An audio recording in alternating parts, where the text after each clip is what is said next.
my presence and my win really serve as a nightmare for this president and his followers. This manufactured crisis can only end when the inhabitants of the White House decide that they have to give up on their fantasy wall. The wall really is a symbol of xenophobia and racism, holding the American people hostage so that they can get a political win. Immigration system really is extremely broken. We have to make sure that we have one in place that is humane, just, and fair. There is a narrative around what Muslim women are like. We're supposed to be submissive and oppressed.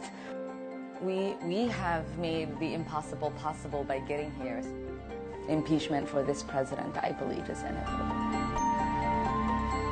In November's U.S. midterm elections, she became one of the first 2 Muslim American women to be elected to the U.S. Congress, and the first to be wearing a hijab. But her story doesn't start there. She's been making her mark ever since she came to the United States as a refugee, fleeing the civil war in Somalia. Today, she represents a new generation of Democrats. I'm Alican Ayanlar, and I'll be speaking to Congresswoman Ilhan Omar in her first international interview since taking office, one-on-one.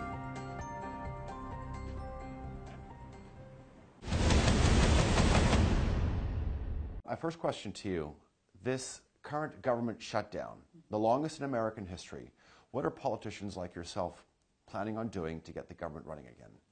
Yeah, so we have taken this first week in the new majority to put forth bills that will help reopen the government. And we're just waiting for the Senate Republicans to do their job and for the inhabitants of the White House to follow suit. But politics is all about giving a little, taking a little to get what you want. Right. What are the Democrats ready to provide to the other side so some progress can be made? Well, what we have provided is bills that will help reopen the government. And so we are not going to negotiate to fund a xenophobic wall that is supposed to serve a monument for this president. We won't stop the shutdown now! And it's Trump's proposed border wall that is at the heart of the U.S.'s longest-lasting government shutdown. 25% of the government has stopped working because of a dispute between President Trump and Democrat leaders. Caught in the middle are 800,000 federal employees who have been sent home and are not being paid. And as the stalemate continues, President Trump is doing everything to push for one of his biggest campaign promises. I would build a great wall, and nobody builds walls better than me, believe me. And I'll build them very inexpensively. I will build a great, great wall on our southern border, and I will have Mexico pay for that wall. Mark my words. Mexico has repeatedly refused to pay for the wall. Now, Trump wants $5.7 billion from the American taxpayers. Democrats think it's a waste of money and believe there are better ways to beef up border security. The president has chosen fear. We want to start with the facts. The fact is, on the very first day of this Congress, House Democrats passed Senate Republican legislation to reopen government and fund smart, effective border security solutions. But the president is rejecting these bipartisan bills which would reopen government over his obsession with forcing American taxpayers to waste billions of dollars on an expensive and ineffective wall, a wall he always promised Mexico would pay for. Why are you against the wall? The wall really is a symbol of xenophobia and racism. We can have an opportunity to open the government that is real, and we can come back to the table and have a real conversation about immigration reform and figure out what it will take for us to secure the border. Right now, the bills that we have put forth that will help reopen the government, there is funding to make sure that there is investment in securing the border. And it looks like the inhabitants of the White House, the Senate Republicans, and our colleagues here on the other side of the aisle are not interested in that conversation. For them, it's about holding the American people hostage so that they can get a political win. You refer to President Donald Trump as the inhabitor of the White House. Any specific reason why that's the case for you? Well, the presidency for me holds such great weight, and there are times where I might slip and use that to describe him, but oftentimes it's really hard because in order to have respect, you have to give respect, and this inhabitor of the White House has refused to respect the American people, the Constitution, and what it means to be a leader of this nation. So, for the Congresswoman, Trump's proposed border wall is something that she will not negotiate on. Right now, this manufactured crisis can only end when the inhabitants of the White House decide that they have to give up on their fantasy wall. And for the Democrats, we've heard from the American people, we are not negotiating any immigration policy to reopen the government. The bills right now that will reopen the government are being sent to the Senate, and we are expecting the Senate to pass those bills, and we're expecting the inhabitants of the White House to follow suit. We are not in a position to negotiate an immigration policy while we have Americans living with the fear of not feeding their families or paying their mortgage or their car payments. It's a non-starter, and the American people sent us to Congress to care about their well-being, and that's what we're doing. Ilhan Omar knows all too well what it means to be living in fear and as an immigrant. In 1991, when the Somali government collapsed, her home country quickly spiraled into a deadly civil war. Her family was forced to flee to neighboring Kenya when she was only 8 years old. There, they lived in a refugee camp for 4 years before applying and being accepted to settle in the United States as refugees in 1995. Having gone through an extensive vetting and lengthy immigration process, Omar has first-hand experience and agrees that the country does need to reform its current immigration policy. Yeah, so our immigration system really is extremely broken. We have to make sure that we have one in place that is humane, just, and fair. A lot of the challenges within our immigration system right now is it lacks accessibility and affordability. So what we have to do is that we have to make sure that the folks in here, in this country currently that are undocumented, that we give them a permanent status so that they are able to continue to lead their life and not live in fear of being deported back. The other thing that we must do is that we give people an easier way to access permanent residency in this country. Many people become undocumented because they can't renew their visas. They don't have a way to have asylum be granted for them. I remember even when I was becoming a citizen, I wanted to wait because it costs so much for people to apply. And I remember my dad saying, "Well, you don't have to fill out paperwork because you're a citizen, because I became a citizen for you." And so there is a process that makes it hard for folks to have their American dream realized. Omar's American dream quickly took on a political tone when she started to help out as an interpreter for her grandfather at local caucuses as a young teenager.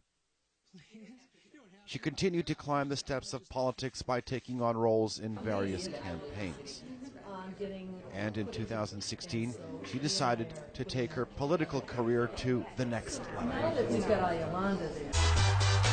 2016 was also the year that an unlikely presidential candidate was launching his career. Ladies and gentlemen, I am officially running for President of the United States, and we are going to make our country great again. Trump's election campaign was one built on America first. And a big part of that message were filled with promises of harsher immigration policies. Well, thank you, everybody. We'll be back soon. Thank you.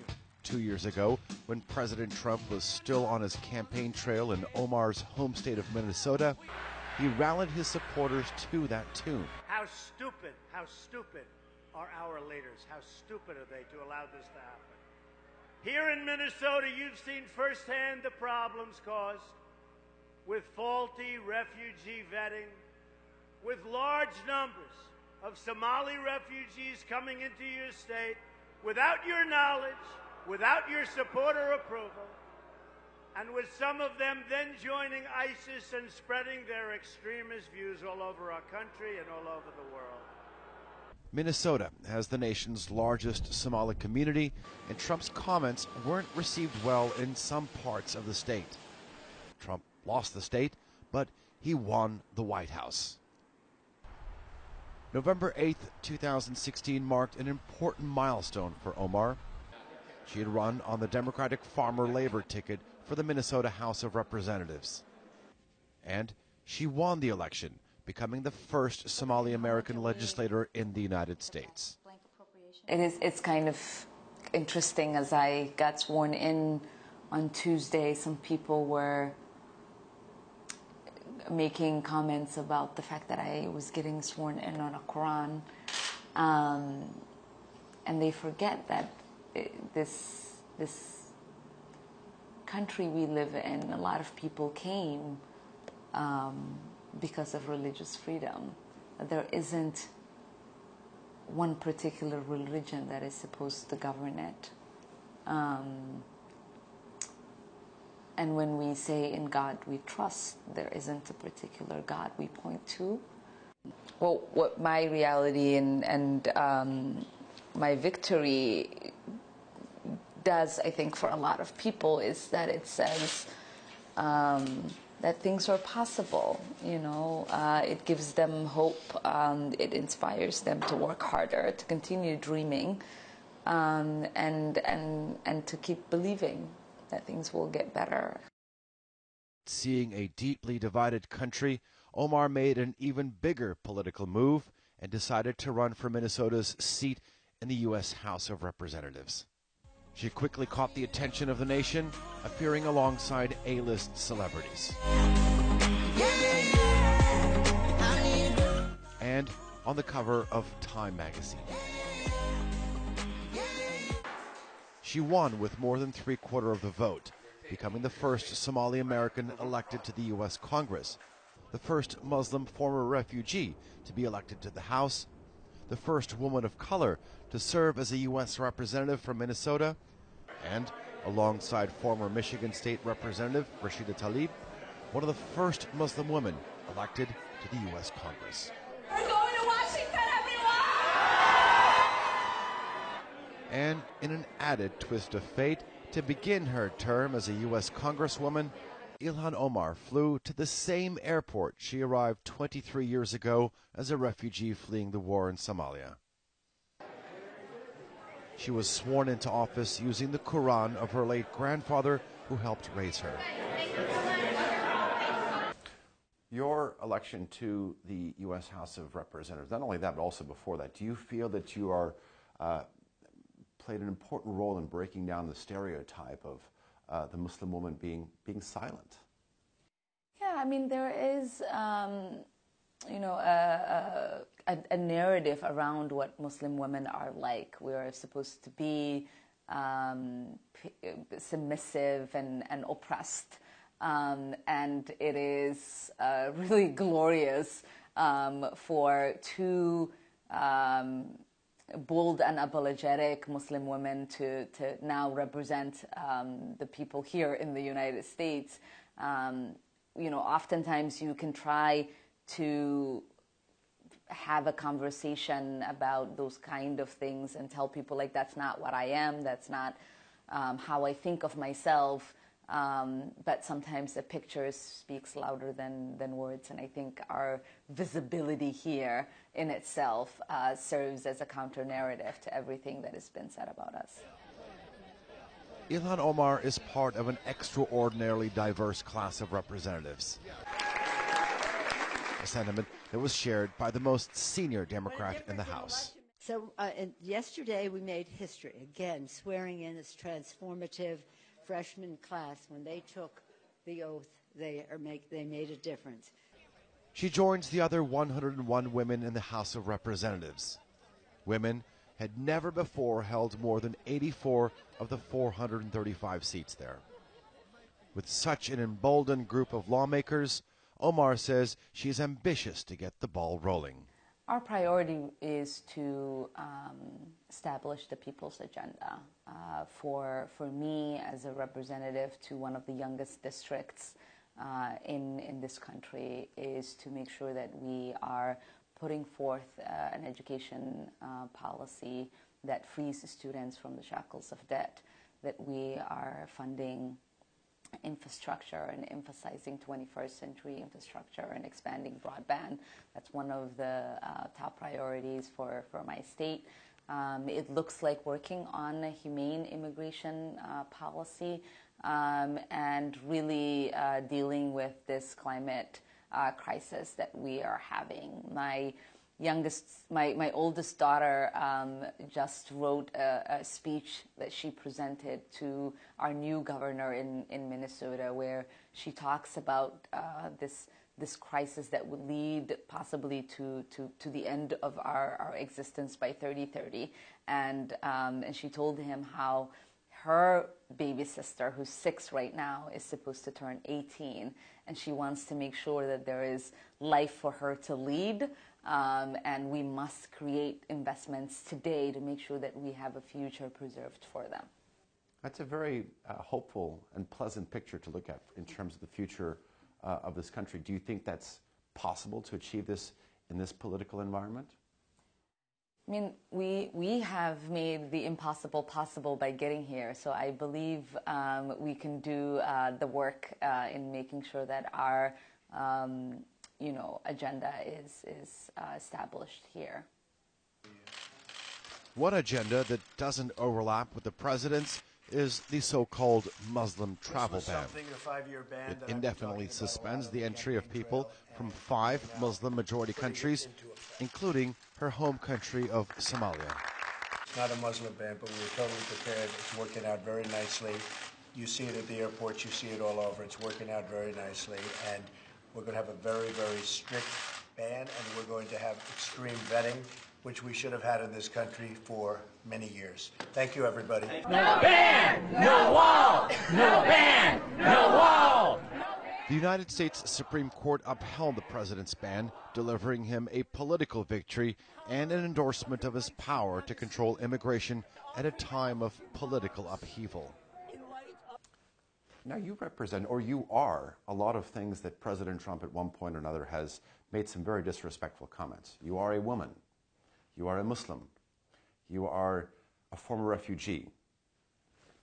How does that make you feel?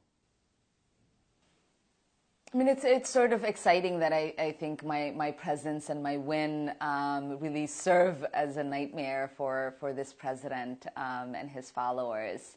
I think it is really important for people who have been demonized, vilified, who have been invisible and sitting in the margins of society to finally be seen in a representation here in the People's House.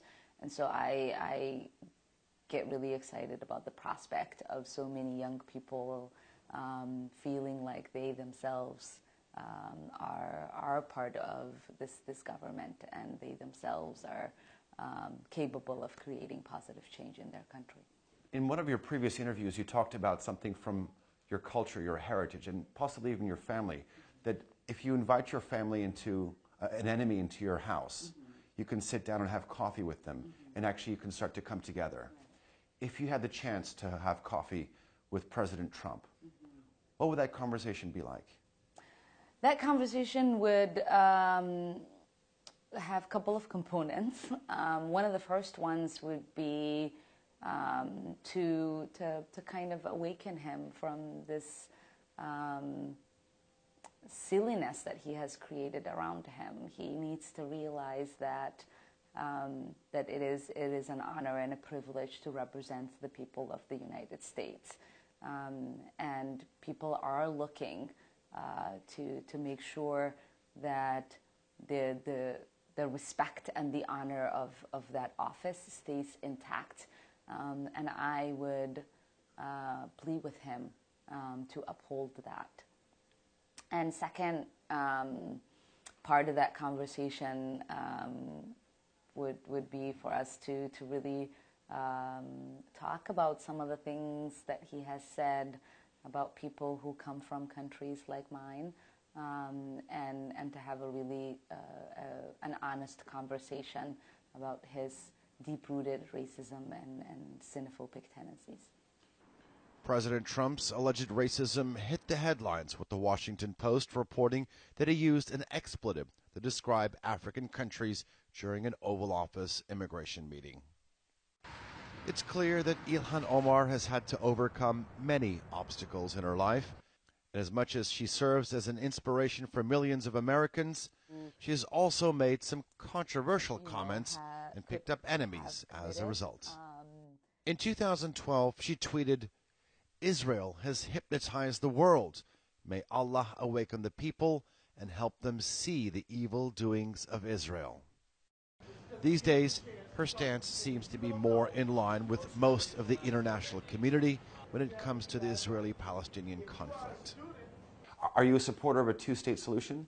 I am. I'm a supporter of a two-state solution. I think it is important for there to be the recognition and the ability for people in Israel and in Palestine to have self-determination.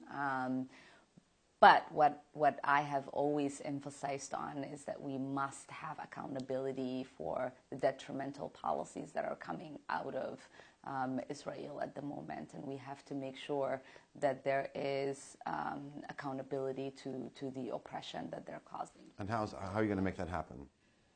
There's so many ways to do that. We're doing that, one, by supporting and talking about the BDS movement.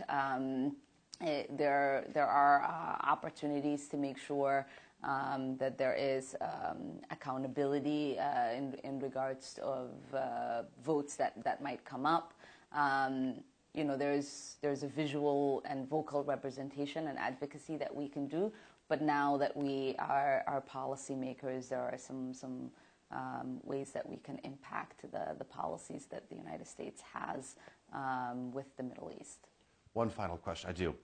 Let's talk about the I word. Do you want the president to be impeached? That is inevitable.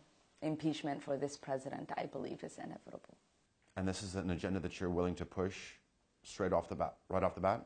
I don't think it's something that needs to be pushed. It is going to be very inevitable. Every thing that has happened since this president was inaugurated is pointing to the fact that this president will not finish his presidency. And I am excited about the opportunity to make sure that there is an accountability and check and balance to that. Congresswoman, thank you very much for speaking with us. Thank you. Thank you.